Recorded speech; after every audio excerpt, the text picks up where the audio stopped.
the show. As best as possible. You just And everybody in the room on devices, you can join the meeting if you wanted to share your screen and present. If not, feel free to just utilize main speakers and everything like that. Okay. We should definitely do like a sound check before we. Yeah, we should.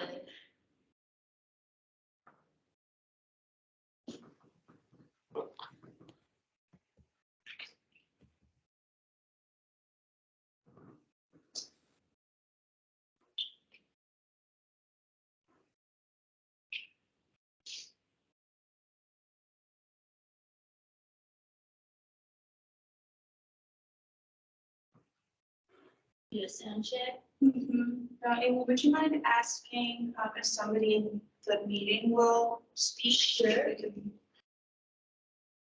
I think it's doing a talk to text thing for you too. Yep, it is. Transcription. It is. Can always just turn that off for now. There we go. Awesome. Commissioner Stackhouse, can you hear us? Yes, I can hear you.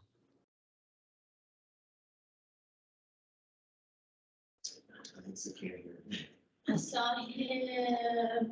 I can barely hear. Can you guys hear me? We're testing out new equipment, so. Okay. We'll be this shortly. Jana, can you hear us? Yes, I can hear you. And we can see you. Okay.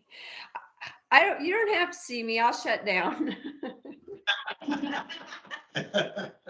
trying out brand new equipment.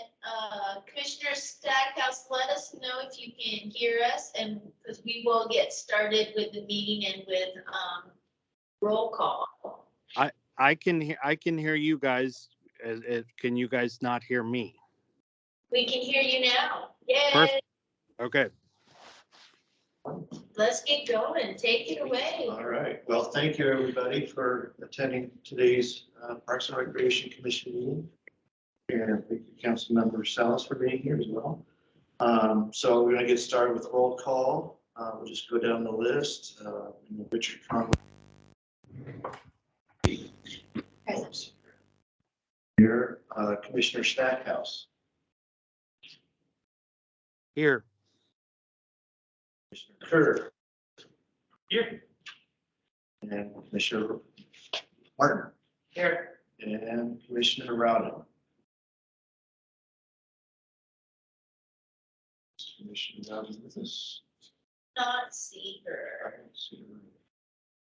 Okay, well, without a couple, but we've got enough for a quorum, so we'll move on. Has everyone reviewed the meeting minutes from last month's meeting, and if there's any concerns or comments on those, please bring them up.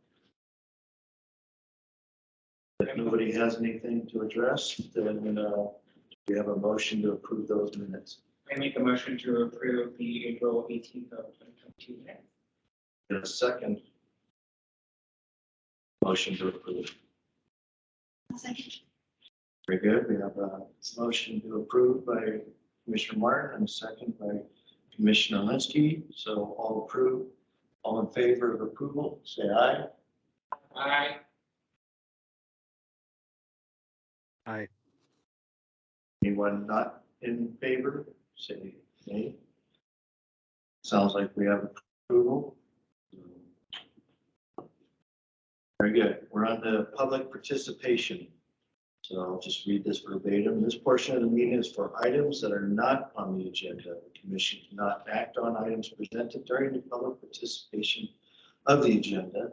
The commission is prohibited by the open meeting law from discussing or considering the item until such time that the item is officially placed on an agenda.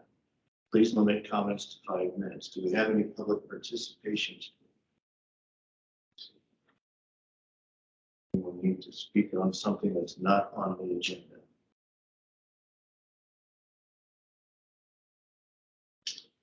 see anyone. I didn't know if Jenna was on there.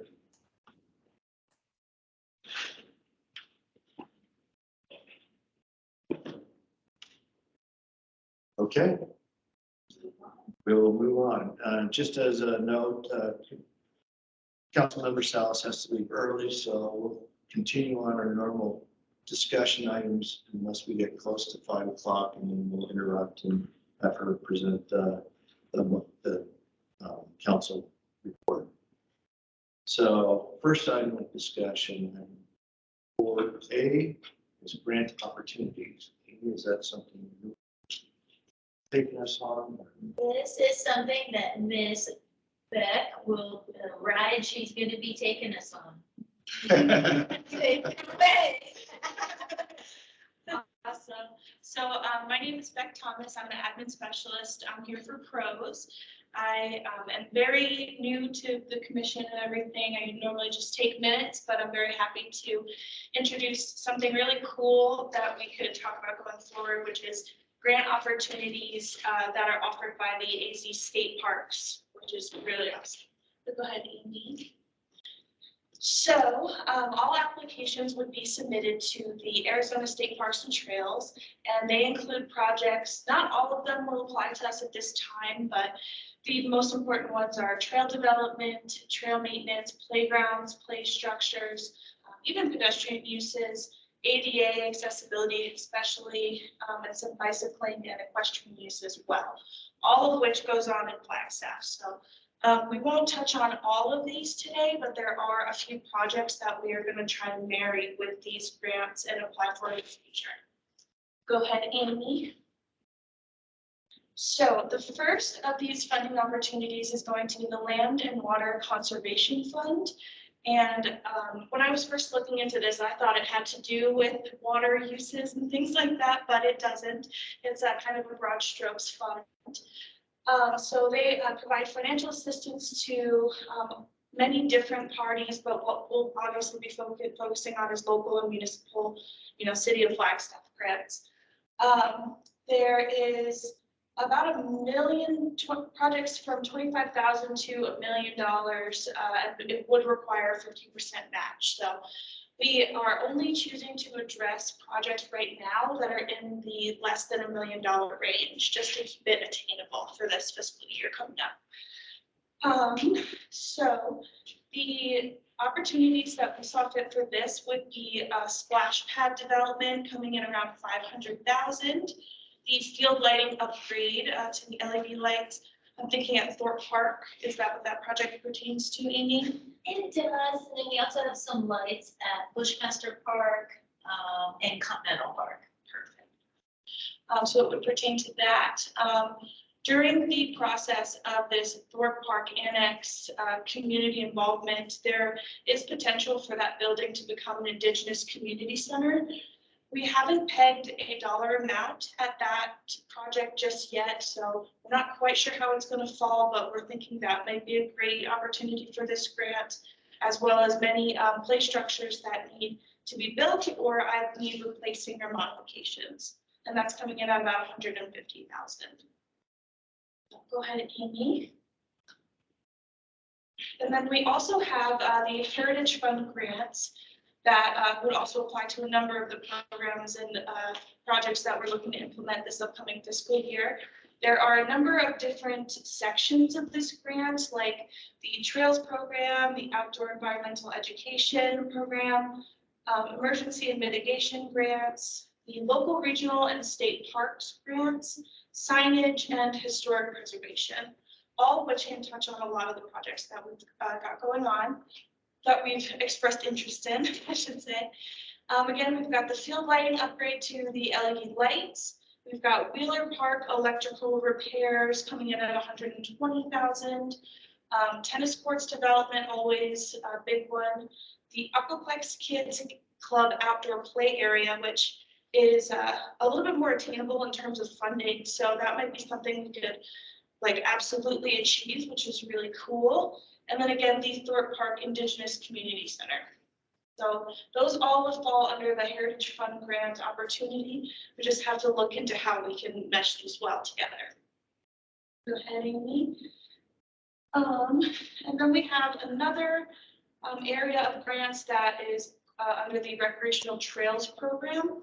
Now, this is something we haven't really pinned anything to other than really the foot trails and trails within parks and things like that. So I won't get too far into this, but I wanted to give you guys a baseline of how much funding is available and what it would be for. So we can share this presentation to you as well, so you can have all this information. Go ahead, Amy. And then these are important policies and requirements that are really important to consider just to keep separation between what we can actually use the funding for and what is ineligible in this case. So there's a number of different things to consider. You can't fund like food and beverages, landscaping, or irrigation. We potentially could use funding for irrigation for our fields. There's Dana.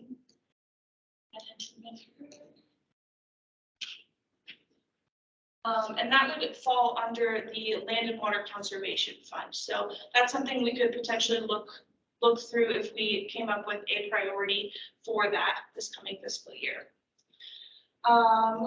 Regional plans, local plans wouldn't work, and so forth. So all of those things are important to keep in mind that would not qualify for the grants per se.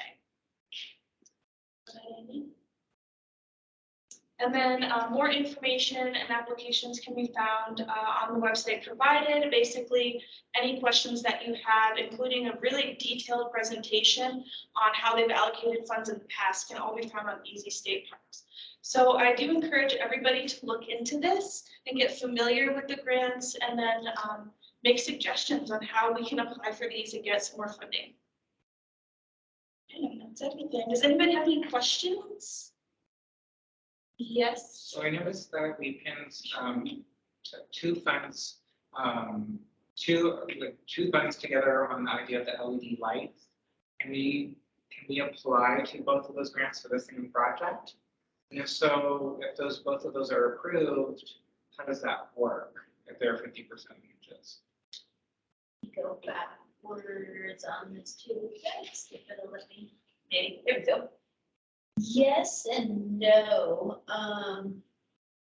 So it is possible to apply for a Land and Water Conservation Fund grant opportunity on this slide and then attempt to use, if you don't have your 50% match in cash, attempt to supplement that with the Heritage Fund grant. I know the county was recently successful in doing that, so there's potential on it. So to me, it's a yes, but possibly no. But who knows how that would shake out or if it would work to the advantage. But you can apply to both of those. Yes. And they can help cover. Okay, that's good to know. I was curious Yeah. how that would work. Yeah, no, great question, because they tend to interact quite a bit, and it's the same agency, if you will, or group of individuals until if the items keeps moving along the process, that's when then it goes to the federal level when it's the Land and Water Conservation Fund. But yeah, they can interact together. A part of why Beck was bringing this up is, and we'll next month at our commission meeting, we'll dive more into our upcoming budget and our BBD rec funds, where we're going to have some ongoing operating capital. I like to say to play with because we are in pros. And so we'll need to be thinking about this, like how do we use that operating capital to its best and fullest extent with these grant opportunities out there, because finally we'll have some matching cash funds to start applying for some of these items. It will be huge. A part of that process, and I don't mean to step ahead, but might be starting to rank or prioritize some of our unfunded items that are out there in Parks Recreation. Open Space will probably be doing their own with their commission. And then we have events with us too.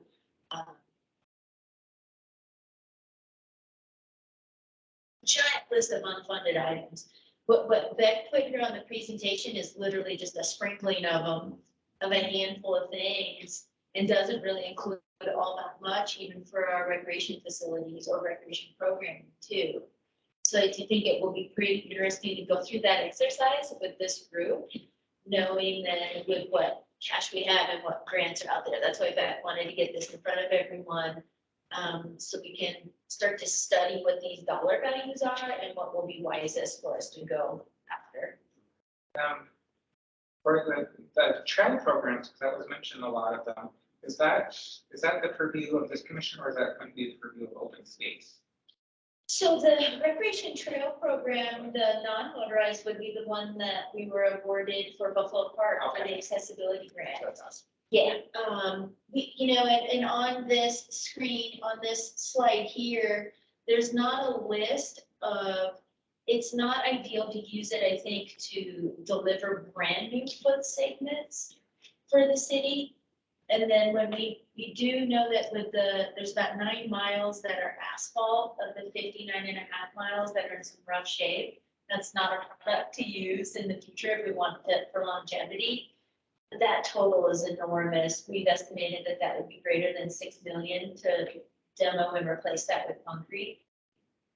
Yeah, so that might be, or is it that you take, and doing a half mile at a time, is that a benefit for the community? Or how will that work? And this, it's not a large fund base for the recreational trails program. It maxes out at 150,000 per project, so it'd be really hard to get it in those increments, unfortunately. But who knows if one of the other ones, or land water conservation, could apply toward that, maybe. But maybe we can just look at, or just see what, if we just remove the asphalt. And just remove that asphalt, Right. or would it be just dirt? Yeah, if we had it as the aggregate, so our higher commuter, higher travel trails tend to be the hard surface. That's why the Route 66 trail for commuters to get through quicker. There's the Lone Tree in the John Wesley Powell section and the 180 section. So that's the intention of it, is for it to not be aggregate, so that those that are commuting via bicycle can get there quicker, kind of thing. So we might get some rashes and ditches from the public on doing something like that to our commuter segments. Yeah. How, like, the Prop 419, does that go to creating new infrastructure or would that go towards potentially fixing the infrastructure? They're currently investigating that. That's the transportation tax. That I believe is currently being discussed, and Councilmember Salas may know more on that. It would be ideal if we could use some of the funding for maintenance, but that's the difficulty, is this is maintenance or repair versus brand new. Go ahead, Councilmember Salas. 419 is primarily to build, New. Okay. not maintain. Okay. That's We're gonna pedestrian and bicycle trails, also complete sidewalks and connecting trails. So it's for capital, not maintenance. Okay, Yeah. I totally get it. I just. We already have it. I know, yeah. Okay. What is the- Sorry, go Go ahead. ahead. What is the process for applying for these grants? Is it a cumbersome deal? Cumbersome. How do you go about identifying which projects you use or apply grants for which projects, so on and so forth? And then the timeframe, and then do you miss out? Like, do these grants have a limited An application window. Yeah, They do have application windows. That was one of the benefits that we were able to demonstrate with the grant that we received for Buffalo Park accessibility, where if granted that, we will complete the project quickly. It's not a large scope. Naturally, with that dollar value too, that happens to be this one on the screen. And so then the grants program that issues it knows that then they can continue to recycle them more frequently than say $500,000 or $1 million with land water conservation. That's going to be a larger project, larger delivery time on that. But yeah, so there's grant applying windows, and then what the availability is based on what was already determined before that project's complete. So I guess the question that we would need to know if we're going to be asked in the future to plan for this, how many grants could you guys like logistically provide? Like, obviously, we can't give you a laundry list and expect you to be able to write them all if it's a cumbersome process. So I guess we need to know, are you thinking of like 3 projects that you would like for us to put forward, that we would like prioritized, or is there like a number of how many you guys would be willing to do? I think that's a good question. And some of that will go along with, we're so far, knock on wood, tap on wood, we are so far successful with our upcoming reorganization. And a part of that was so that we could identify an individual where this will be one of their largest tasks to do is go get these grants and deliver them with the rest of the team. So I think that we will need though to identify, when we go through that process next month, and we may not even get done with it with our June commission meeting, but once we start to rank, what are these top projects we want to go for and write grants for, that may start to shape how many are really feasible, whether it's based on dollar value or what can the existing staff that we have truly deliver in that time frame. So yeah, I think those will be some valuable topics to discuss for sure. And then on the land and water conservation fund, there were, oh, next one, sorry. The Heritage Fund grants, I see emergency and integration grants. Is there any need for us to use that category? Is that like a category, or is that like an idea you guys are putting out? It's a so yeah, these are all categories within the Heritage Fund. I know open space at times will hit the outdoor environmental education. They've also submitted for signage grants.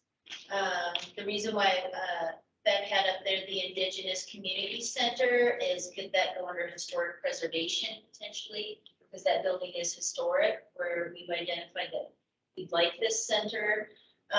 For emergency and mitigation grants, I'm guessing stormwater is probably all over that, giving flooding mitigation or responses to emergency. That would be my guess there. Okay, so that's what that would be versus like help repairing the damage that were caused by last year's flood? No, so that would be, could be the same thing. So that could be an interesting one to explore. We tracked all of that from all 3D flooding events and identified, and even gave estimates on what it would take to replace things. A great example would be Ponderosa Park for us, where that play structure is not salvageable. So we did salvage whatever pieces we could from it to reuse for other playground structures. And actually I have a request for bids out right now to identify a contractor to demo that, as well as get the excavate, get the sediment out of there so that doesn't continue on downstream into Killips Elementary's new detention basins. So maybe, I think it's worth reviewing that. Could that apply for that type of project? If it's to rebuild a playground, we need that rebuilt there. And then there are a lot of turf and irrigation was damaged from it. And Yeah, then I guess the signage grants, that could also go towards the downtown signage program that goes to people. could, maybe. The bandage and things that we're seeing as. Are you referencing the banner program? Don't know if banners falls underneath the signage grant, not sure. That might be more, I know that we've been successful with the signage grant in open space and with foots with like directional signage, things like that. So not sure if banner program would fit under that. We'd have to dive into the scope of that. So I guess we kind of need to know, maybe from city staff as well, is what do you guys see as most pressing? Like, we have all this opportunity, but what do you guys see more pressing? Like, definitely, like, there's things like the field lighting, that would be a great. And we could list things that I think we all would like to see be done first, or have ideas for, but what do you see as most pressing? From a parks lens, to me, what's very pressing are playground structures. We have a lot of them that are well beyond their time frame that they should be out there. So that's a safety concern. That's an issue. And unfortunately, if we went backwards in time, 20 to 25 years, I think a lot of them were delivered around the same time frame.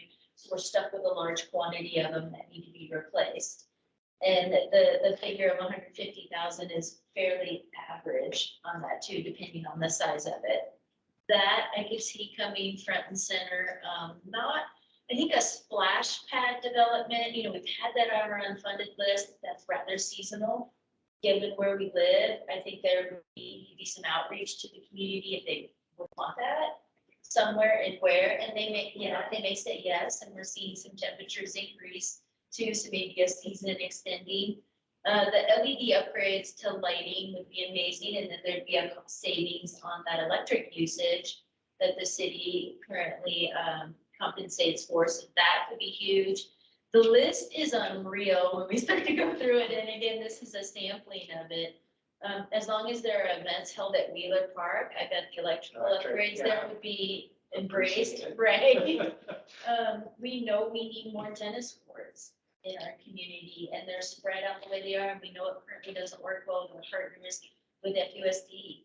They need at least 6 together, and we only have 4 together lighted in one location. So we know that that creates an issue, and who knows what, could FUSD be a partner on a grant? We could get pretty creative there. I think, you know, and as we get these recreation centers reopened to a more capacity, Beck and I on purpose pulled out the Aquaplex kids, and like, could we create an outdoor area for the kids to play in? They currently have an indoor space here that we're attempting to staff so we can get that open. So members or day pass users can have their kids there while they go work out, but it'd be really neat to do something outside. Yeah, I know that there's a long list of things at our rec centers too, and there's always going to be improvements we can do at Hal Jensen Rec Center. There's always going to be other improvements to do at our senior and adult community center there in Thorpe Park, Josie. So, and some of them might be more facility maintenance, but that doesn't mean that they're not in need, kind of thing. So Well, we yeah, have this listed to be, sorry to interrupt, but we have unfunded projects to go over in the next meeting. So I think along with this presentation and looking at what those grant opportunities are, comparing those to our unfunded list, maybe for next, do some research and then come to next month's meeting with maybe a better idea of some of these grant applications that we Yeah. could use to fund some of those. Really great to have some homework. right, The teacher. right. No, yeah, for like, doing the bond stuff, we've had to do a lot of homework, basically, in between every meeting. And yeah, I found that in the meetings, it's really hard to talk about the thing, because we have the homework to see the whole unfunded list, to have this presentation, to then like take it, write it out, really helpful, right, next week. Yeah, maybe a prioritization of maintenance issues.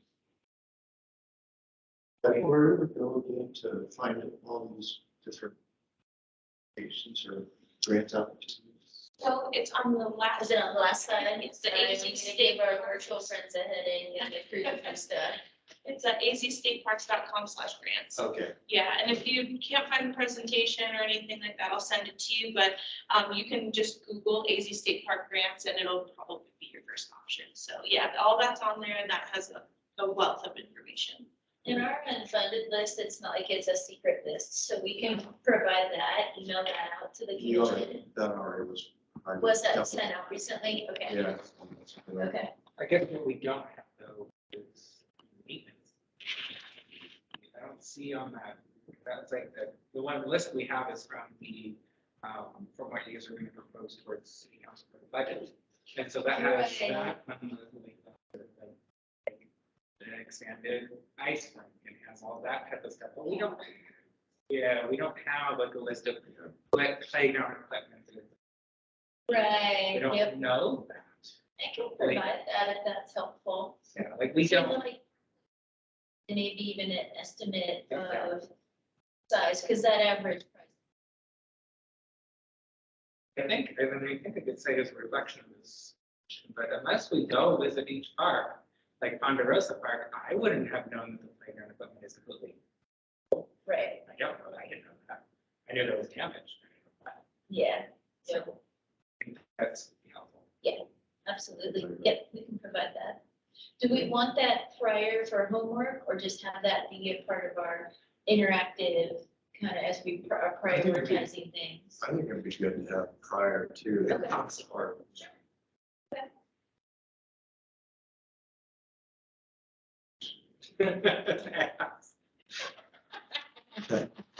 Does anyone else have any more comments or questions regarding this particular topic? Opportunities, or should we move on? Are we doing okay on time? Anyone else has any other comments? And we'll move on to item number B, Thorpe Park Annex Public Outreach Recap. So on that, and I see your message, Commissioner Stackhouse, you're good, go for it. So just wanted to give an update on Thorpe Park Annex. We held our first public outreach meeting on Saturday, April 30th. We estimate probably between maybe 175 and 200, I think, individuals there. Don't know if there were any commissioners there. I know our member of the public that's here, she was there. It was so fairly well attended, I think a manageable attendance. If it was pretty unique, so we invited individuals to, we had identified parking, a route for individuals to walk and take, and then enter. We had 4 stations. Is everyone kind of familiar with those 4 areas that we had created? Yep. So we had those stations with city staff at tables so we could greet individuals, talk to them, ask what they envision here. Them from the online survey, of which there were a little over 1,000 respondents to. Based off that online survey, here's what individuals were stating they thought would be the best specific area. Say, like, what do you envision? Now that you're seeing it, what do you think would work, would complement work well here? There was also a kind of a complementary type exercise to go through. I think that was really confusing for those that were in attendance. I don't know, probably not enough time to fill it out, where it was literally a list going both ways. Don't know if online can, I'm a hands talker. List going both ways with every a top 20 amenities and what complements each other. For example, you probably don't put a disc golf course next to a bird viewing deck. You don't need discs flying. So that was the point of the exercise, but I don't know if that resonated very well with those in attendance. Then everyone was invited to come inside the the stone building to go through the Build a Park exercise. And that was a lot of fun. I've actually done it twice with park staff. They've had a blast doing it. But I wanted their maintenance lens on it and also what they know does not exist in our park system. So that it's a pretty neat exercise to go through. We could always bring that in someday and have commissioners go through it. So literally it's the 8.4 acres to scale, and then every single amenity to scale, and you place it on there, what works where, based on what buildings also remain. I wish we could do it in an online version. We would need everyone access to CAD to do it, so that's not going to happen. But it was really neat. It was good to get the community together and have them, I think, have a greater understanding of, here's 200 people, but there's 80,000 individuals in this community. Like, let's think about it from that angle, where and we needed this to be multi-use. And we need to also to complement and work through that. One is Saturday, June 11th. I think it'll be a little different. We don't need to repeat that exercise. What we have intentions of doing in a meeting with the consulting partner tomorrow on it is, so then we took images of every single Build a Park element. Guys, there's probably over 30 versions built. And we'll try and figure out where is the consistency and what can we create? Can we create even a top 3 or 5 and then bring that to individuals and then maybe go more of a vote? Here's what those that participated said they want here. Now let's have the community vote on what they would choose.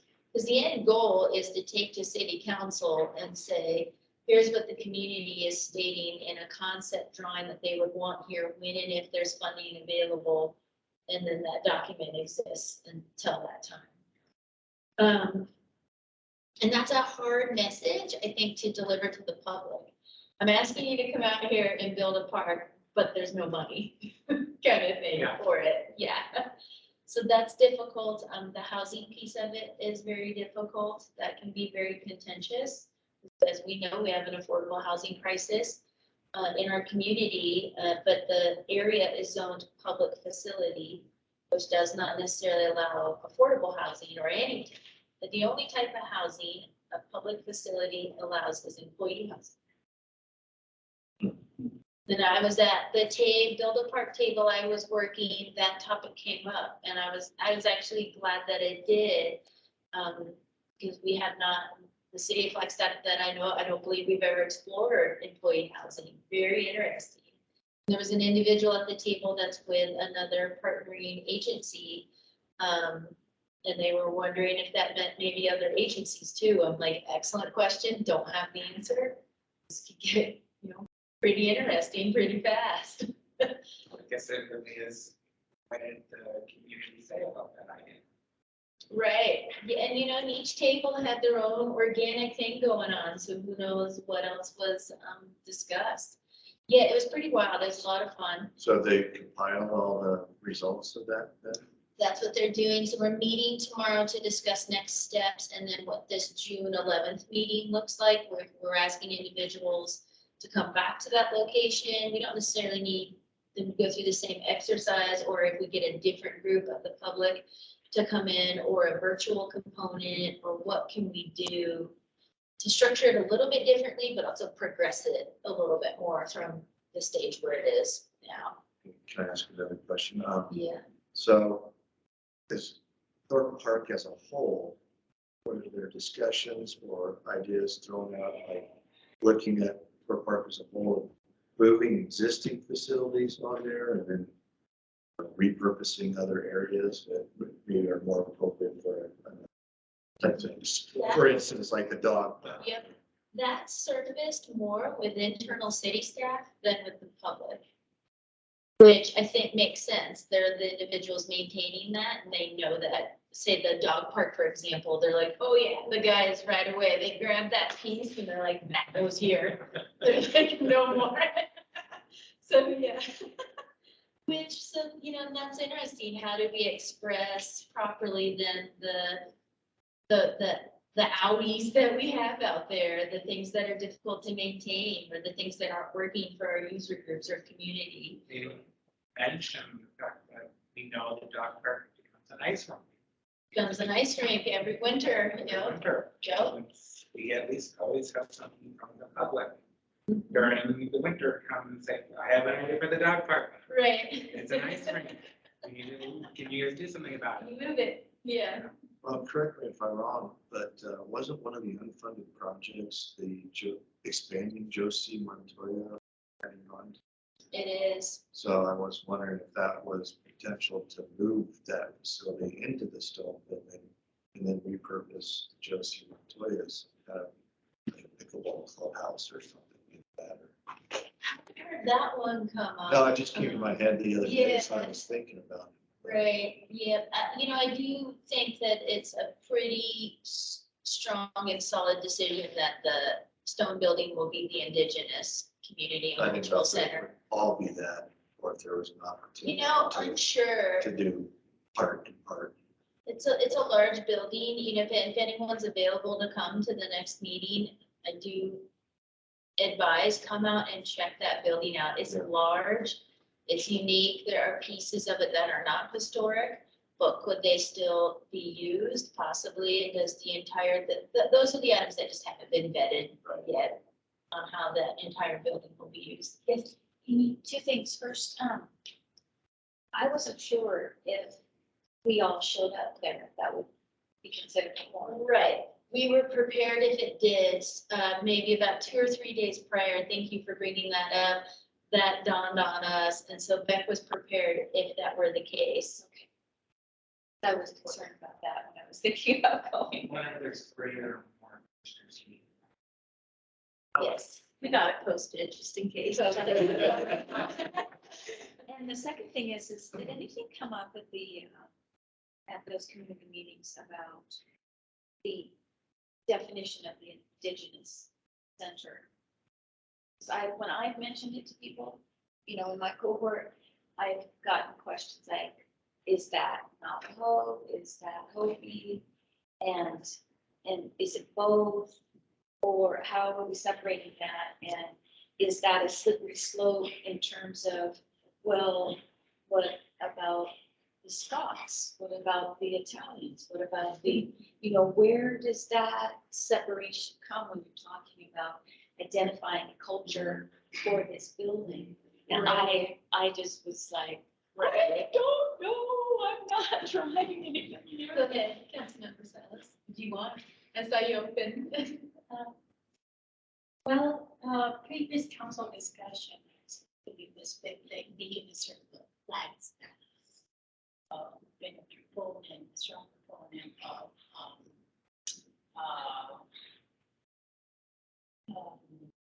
reinforcing part of the Parkway Funding as a community center, a place for healing, place for gathering,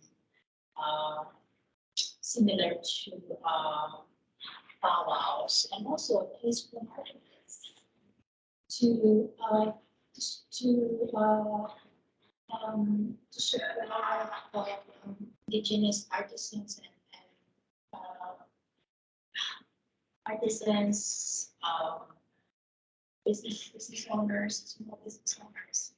So in the Indigenous Circle of Flagstaff is a collective of, is it 9? There's 7 or 9. 7 or 9.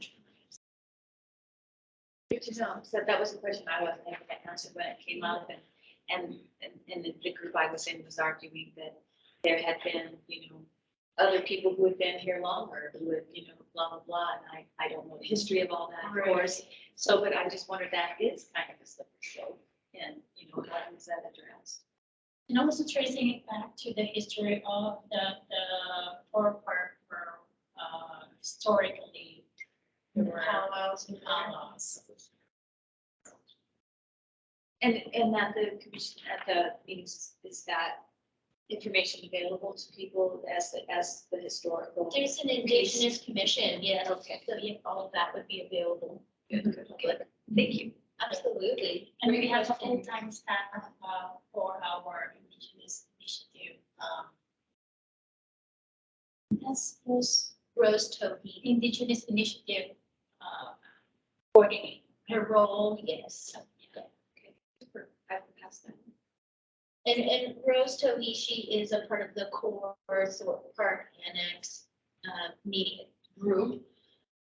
Given that with the Indigenous Community and Cultural Center there, so yeah, she's been heavily involved. But yes, there's a commission, so there could be more information together. Absolutely. So let's say that the building is designated for the purposes of the Indigenous Community Center. Would that mean the city leasing it out to that council tribes or the name of that group, or how does that work as a city? How does the city run that function?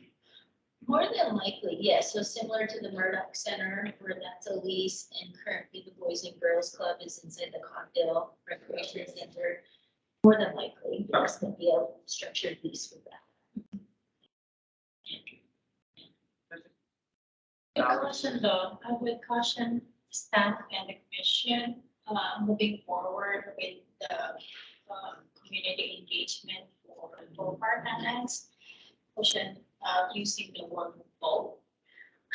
Right, so maybe, in terms of both, it's prioritize, so like looking at the big picture of all the potentials and the elements of the design and future growth and purpose of Thorpe Park Annex. It's priority, prioritize, because when you say bold, Right. to present it to the, ballot, Yes, which is not happening this time. right, correct. Is that a potential bond item though, that we could Maybe come up with to present? Maybe 24. Yeah, Maybe. for the 24 election. it's possible. Any of the items on our unfunded list, and especially the larger items. Yeah. Granted, I think if I remember correctly, in 2024, we're planning on putting together the BBB fund. Correct. That may take the back burner. And then, because of that. And take note, we have 1.6 billion in terms of unfunded capital needs. Yeah. right, Many of those being fire. yes, correct, yes. That's very All right, does anybody else have any other comments they'd like to make in regard to the Thorpe Park Annex? I guess what's the, so the next step for the commission? On Park Annex.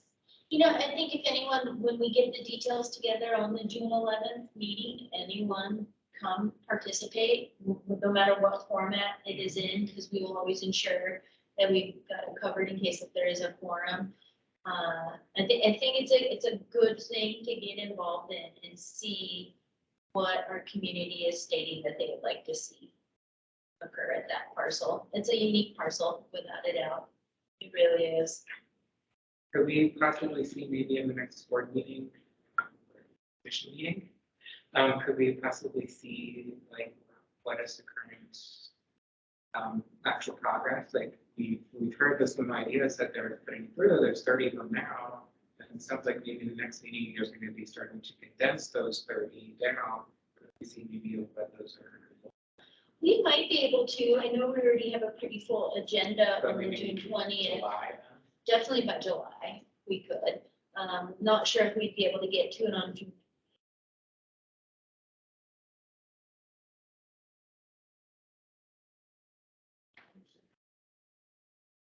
Councilor Rowdy, hands up, but if no one else has any other comments on this topic, we'll move on.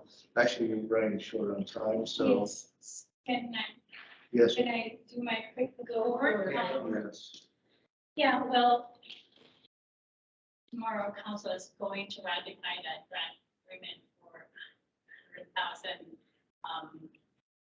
That's through the Arizona State Heritage Grant. Successfully obtained by our stellar posting. Thank you. Keep going. We also have a proclamation tomorrow evening for kids to parks. Yes. So, toward the end of April, council had a 2-day budget retreat, where we took a deeper dive to each division.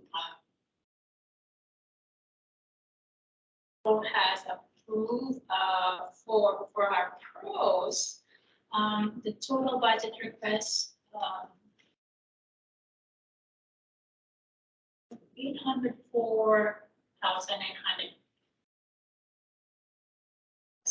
So this has something to do with funding 2.5 positions.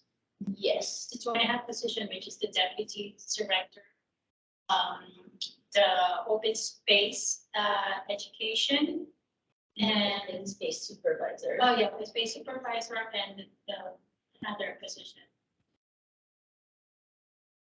Remember, it's 2.5 position to increase our pros staff ability. And then on the infrastructure side, council has committed to fund 9.3 million in projects for infrastructure, fire fleet, 4.6. That includes 2 million to replace the old Quinn, 2 million to replace the old ladder truck, and 600,000 for vehicles, especially for our fleet at 200,000. Facility improvements of 355. Information technology fiber optics project, $1 million. Information technology and infrastructure, 579,000, and public safety equipment, communication. We really have to replace our radio equipment, including the receiver, especially the equipment is not only for police and fire, but it's also used by our parks, our water services and streets teams. We have responding to emergencies or. And let's see, of course, we prioritize taking care of the Flagstaff. We are struggling keeping our employees and also recruiting. So we have committed to invest in our employees through merit increases, cost of living adjustments, and compression, as well as absorbing some of the cost of the medical insurance. With regard to carbon neutrality program, new investment, it's a $2 million from, and the program, the projects range from emission reduction, community resiliency, electric mobility, reducing building energy use, sustainable consumption and waste, and carbon dioxide. So the citizen bond committee is meeting twice a week now, or once a week. So we're almost done. We're almost done, so we're looking forward to their recommendation to council on 7. Focus on recommendation on housing plan implementation, carbon neutrality plan implementation, and infrastructure. Yeah. Also, just to keep it like big picture, we have 1.6 billion in terms of unfunded capital. Sure. And they vary from to go over the list, it's huge.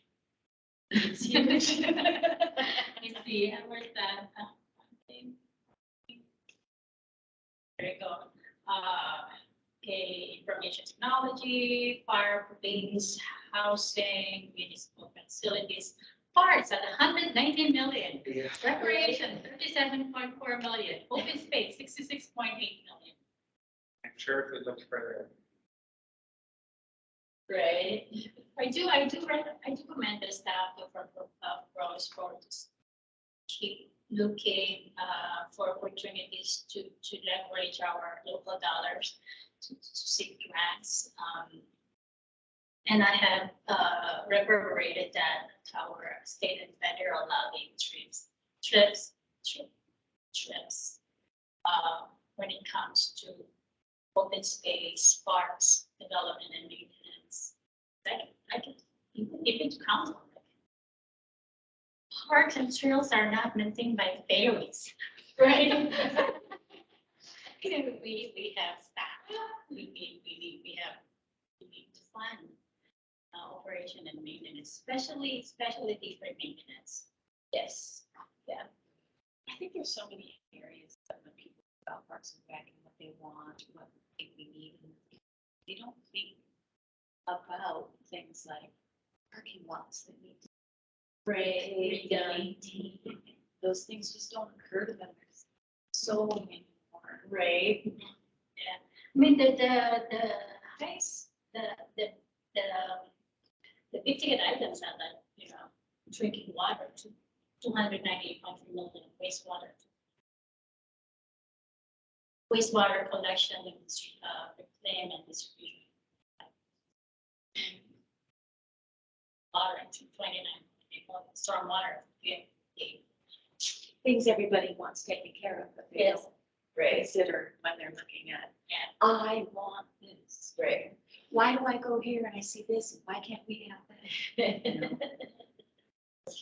Is there any of the Parkway funding? Like I know that's infrastructure, but does Parks and Rec fall under any of that infrastructure that we have the ability to pull from? So out of that, was it 13.1 or 13.2? 13.1 million. Of the $80,000 was assigned to events.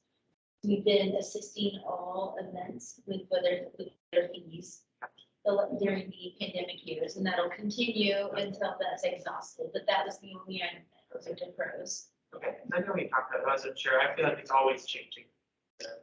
I guess they're always just moving improvements. We're also getting some portion of it to the website part. So what's going on with that? Oh, I think that's, That came from.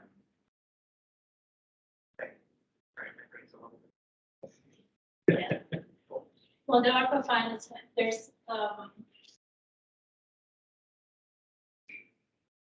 it has been allocated to many programs, including in housing, STEM, facility, cybersecurity, support to local nonprofits. And then they're also kind of support to congregate housing, support to other types of nonprofits, support to support your local business. So it has to, because it's federal funding, it has to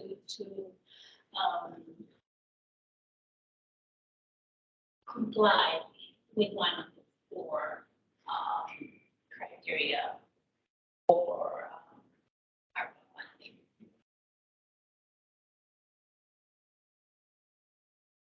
This 2.4 million for the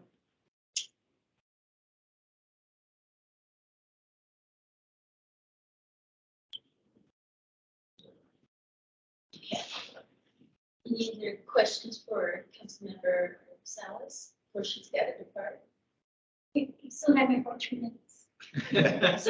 Something. I do see in the chat that a member of the public asked if the unfunded project priorities list would be available to the public. I don't see why not. It's a part of our budgeting process when we go through budget retreat anyhow, so it's a public document. So that's something, and then, and then what this commission will work on is then the priority piece of it. And so that'll obviously be vetted in the public too. So I don't see why that would not be available. I think the unfunded priorities list is open to the public. I think you can find it on your own. I do know you have to dig for it a little bit, Okay, but it is open there, because I haven't. yeah, so I know it's a part of our budget retreat, yeah. So may I just say something before I go? I see that there's a future discussion on creating a Friends of Flagstaff Parks and Recreation. So, in my individual capacity, because I helped the opening of Friends of Coordinated County Parks get organized from creating the funding board to putting all together the paperwork, the articles of corporation bylaws, and then the submittal to IRS and finding a fiscal sponsor, fiscal agent. So, can pick my brains. Absolutely, that's Commissioner Stackhouse, who unfortunately had to depart early, but yes, so hopefully you're here in June. That will be a fun presentation. It's a fledgling organization. When I left the county, they had a volunteer base of 200. Wow. Nice. It's some major projects at trail signage at Plus. Trail signage at Port Tuttle. Yes. And the project at the White Park in Port Tuttle, as well as Durham, next to Sawmill, the Willow Bend. Yes. So, friends. Should be pretty neat, and that's actually a great segue into item 4C. Just something I placed on this agenda. We are putting together some volunteer events for the flooding preparations. And that happened to fall on me, so that's why I asked for this to be on this agenda. So as a part of the city's incident command team running the volunteer group. So our very first volunteer event is this coming Saturday, May 21st, where we're gonna, there's a registration for any volunteers. So if you know of anyone, I know the link, I think the media release came out a couple hours ago. And I can ensure that this group gets the link to that. This Saturday, we're going to be starting in Ponderosa Park and going upstream in the wash there, to primarily getting litter. There's a lot of litter. There is some larger debris, so we'll have individuals on hand to help with that larger debris. We're just trying to clean out wash as it extends up toward Grandview. Then the next two identified dates would be Saturday, June 4th and Saturday, June 18th. And those 2 days may vary a little bit from this first one, where it's more of a sandbag refresher for residences and businesses that need the sandbags refreshed in front of their properties that were stacked and created specifically in certain ways. So it'll be working out of King Street in partnership with the county there with the cinders and the sandbag refilling. And I have a feeling that for those two events in June, United Way will be more heavily involved with this first one. Again, was coming at us fast and furious, so I think it'll just be more of a organic, how many volunteers can we get to the location for some litter cleanup? So that's happening, so that's why I asked for that to be on here. Good to see you all. Thank you. You can. I think that United Way still pretty have. They are, so we knew that was happening too. With the location of the tunnel fire, I think our partners in the county are gonna be heavily focused there. And really the flooding that occurs is in city limits. So that's where we knew we needed to create our own kind of incident command team and identify out of city employees who would be best for certain groups. So it should be fun. Come on out. Is there information on that, those dates and places? of There gathering? is, I know there's definitely information on this coming Saturday, the 21st. I believe the media release came out around 3. I haven't read it Is that myself on yet. like the city's website? It will, yeah, Okay. absolutely. Great. Well, you get to hang out with me on a Saturday. How fun is that? Cold, great. Right? Cold dogs, great at events.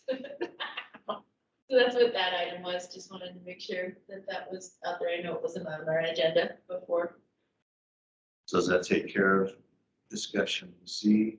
It does. Okay, I think that's separate than the kids to park stay scavenger. That is separate. Although that could have been fun. Yeah, we got Like the race trash. Go. You can find the biggest piece of Right. isn't Hullabaloo this weekend too? You know, I don't know. That's June 4th. Oh, Yes, yeah. Festival season is upon us. that's right. Okay, well, if no one has anything to add to the flood mitigation discussion, we can move on, and I think we're down to number 6. Reports, monthly highlights of parks and recreation open space. Anyone had a chance to look at that? Do you have any questions? Why does a hand dryer cost over $1,000? They're those Dyson, like automatic hand dryers. They're not inexpensive. I know. And what's lovely about it, supply chain issues, shipping, all the above, but, Is that lease including like our time? it does, Okay. yes, so all of those, it does include the installation time for the individuals doing that, including when there's the graffiti removal items, that's not just the cost of, say, the paint. Or it's literally called elephant snot, to get some certain products off, that is also, labor hours included. Yeah. Yes, hand dryers are very expensive. I haven't seen it come up yet, but we, a while ago, we talked about every quarter having the numbers here at the Aquaplex. And seeing how that has been changing over time. Membership numbers? Membership numbers. Ah. Is there any idea when that's going to be included? Report? No, but we will. That could have been lost in translation from when I was not on the recreation side of things now, so duly noted. I can add that. Maybe 2 weeks. Or even Yeah. like after. it just- Maybe we can even give a snapshot sense of physically reopening and give a quarterly snapshot on that and then to today. Yeah, because that's a big portion of our budget. It sounded like softball and a lot of the other athletic things are coming back online and getting teams signed up to play. Is that correct? That's correct. So yes, adult softball began last Sunday. The athletics team did extend the registration period because there weren't very many. I want to say the teams were in the 60s, and that one last week and some social media push, we've got, I believe there's either 90 or 98 teams registered for adult softball and various levels of leagues of play. So that was good to see. It's, yep, the lights are on and the cheers are happening Sunday through every night over there. That's been going on.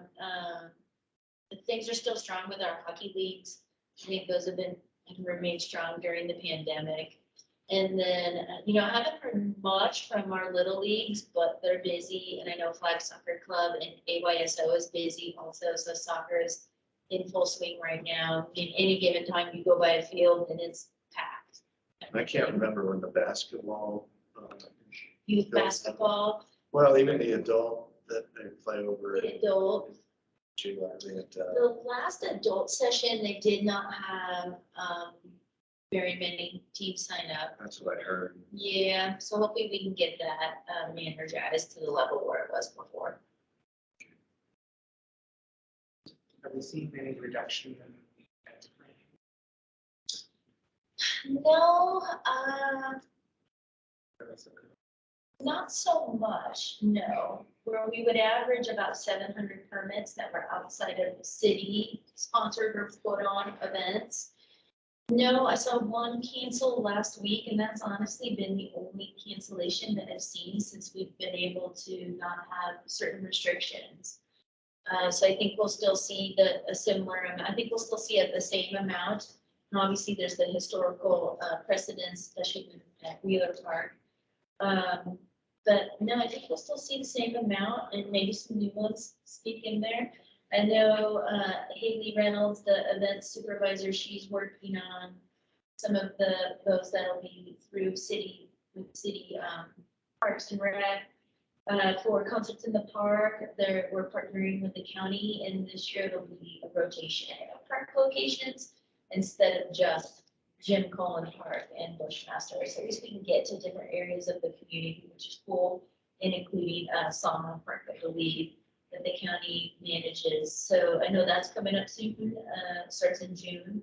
See, start seeing some fun stuff. Are you guys going to be doing the movies and I think we're trying to figure that out.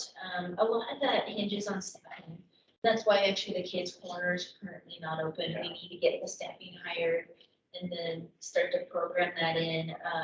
Right now, we've been doing pretty well with the open recreation swim from 4 to 7 p.m. And then I want to say it maybe adjust a little bit Friday, Saturday nights. I don't have it all down just yet. And they historically will see like Thursday, Friday, Saturday nights packed, where it's at capacity, and that capacity is based off the amount of lifeguards that we have on staff that are here. So we just need to continue to finagle that. From what I can tell, in experiencing May's really tough because a lot of our lifeguards are students. So whether if they leave or stay or need a couple week break because they're going through graduation or whatever is happening. So it looks like right now I've noticed some difficulty on that. But yeah, I think it'd be cool if we could bring back movies in school. Those are fun nights. I say, like, do you need like high school students, or do you need like people from like this, like, a whole bunch of high school students applying here? Employment age and then, Okay. yep, yeah. Awesome, but Thank you. There's John's Yard, but it's not. Then anyone over 18, I'll take them in parks. I was up and going. That's been going, that's tough. We've got about a 35% vacancy rate right now. It's really tough. So, yeah, it's been really hard to recruit individuals, or we're seeing applications from those that, you know, and unfortunately, maybe the candidate doesn't have any experience whatsoever, which is just difficult.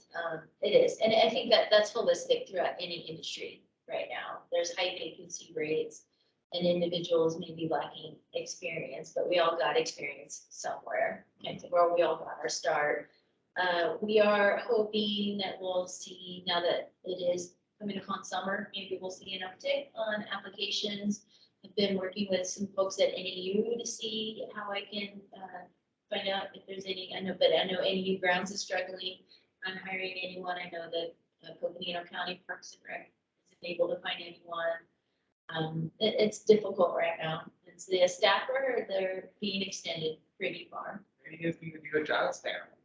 Right, and I need a job there.